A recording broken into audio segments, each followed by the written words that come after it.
マサヤンです。本日のテーマは、AutoCAD の Lisp のセット級関数を解説します。まずはですね、Lisp ファイルですね。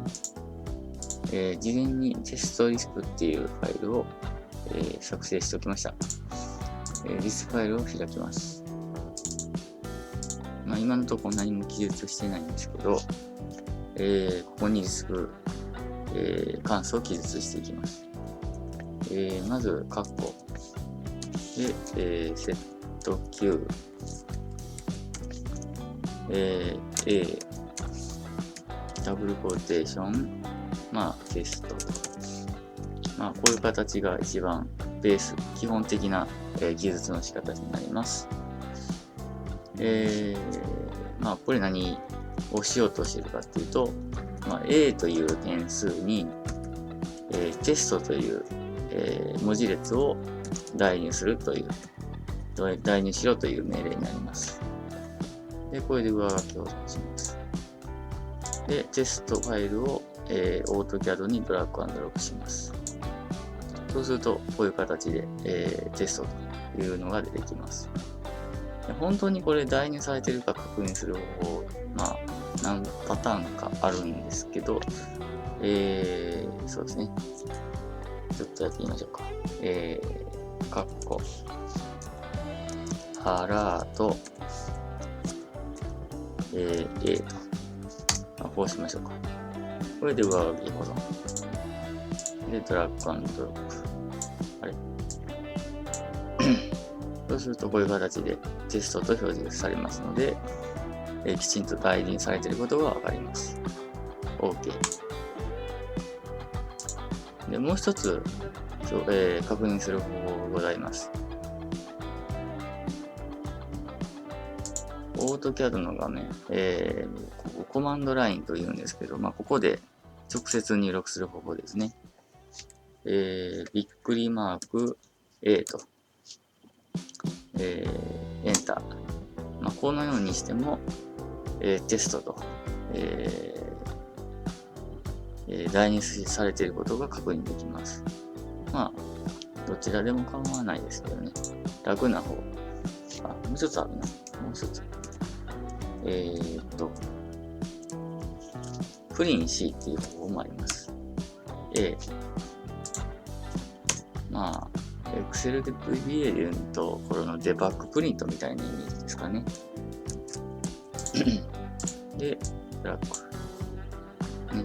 同じ風に書いてますけど、これ改行をつけたかったら、例えば、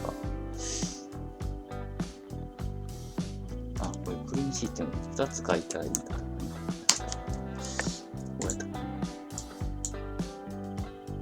な。変わり映えしないですね。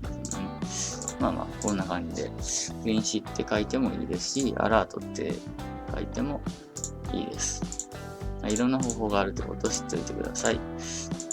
で、セット Q 関数の他にいろんな関数があるんですけど、そういう詳細な情報はですね、ヘルプを見れば確認することができます。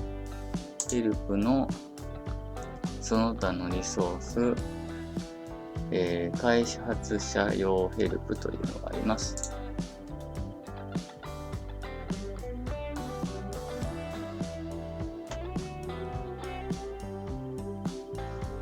どうや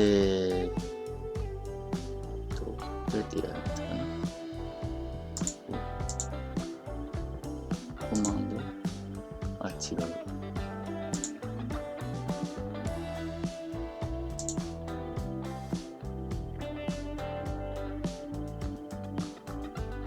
リスク、オートリスク。この辺かな。リファレンスガイド。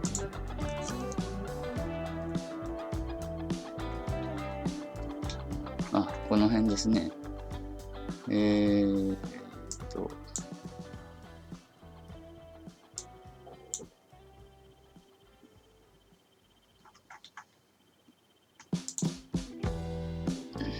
セット Q なんで S ですね。これだけちょっと覚えきるのは大変ですけど、よく使うのはね、覚えといた方がいいと思います。セット Q なんで上の方です。これですね。こういう形で構文が書かれていますので、ちょっと難しいかもしれないですけどね。これちょっと慣れるっていうのも大事ですね。ヘルプを見慣れるっていうのも大事なんで、検索能力とかね、ヘルプ見たり、インターネット見たりとか、自分なりに試行錯誤して研究してください。ね。はい、以上ですね。参考にしてください。ご視聴ありがとうございます。